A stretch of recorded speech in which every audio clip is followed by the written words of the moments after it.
جو 17 اگست کو 2025 کو یہ FIR درج کی تھی، اور یہ اپنے آپ میں ایک اہم قدم تھا۔ اس کے اوپر الزامات جو تھے وہ کافی سنگین تھے، اور وہ الزامات یہ تھے کہ جو بنیادی طور پہ اس کے اوپر 2 قانون ہیں، ایک پریونشن آف الیکٹرانک کرائم اور PEC پیکا جس کو کہتے ہیں، اور دوسرا PPC پاکستان پینل کوڈ۔ تو ان کے دفعات اس میں لگے ہیں۔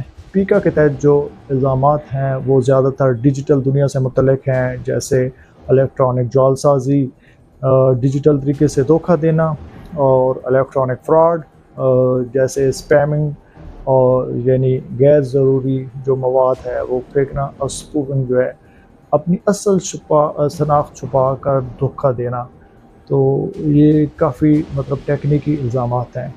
ڈیجیٹل جرائم کا جو احاطہ ہے وہ یہ کرتے ہیں۔ تو PPC میں جو الزامات ہیں وہ روایتی قسم کے ہیں لیکن اتنے ہی سنگین ہیں۔ ایک اس میں جوا بازی کا سرگرمیوں کو فروغ دینا، اور ان کے لیے انعامات کی پیشکش کرنا، اور دوسرا وہ ہے جو 420 آپ کو پتہ بھی ہے کہ دھوکہ دہی کے الزام میں جس کو پکڑا جاتا ہے وہ 420 اس کو لگتا ہے۔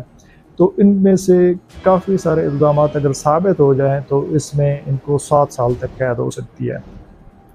مجموعی طور پر یہ ایک شکنجہ کافی سخت ہے۔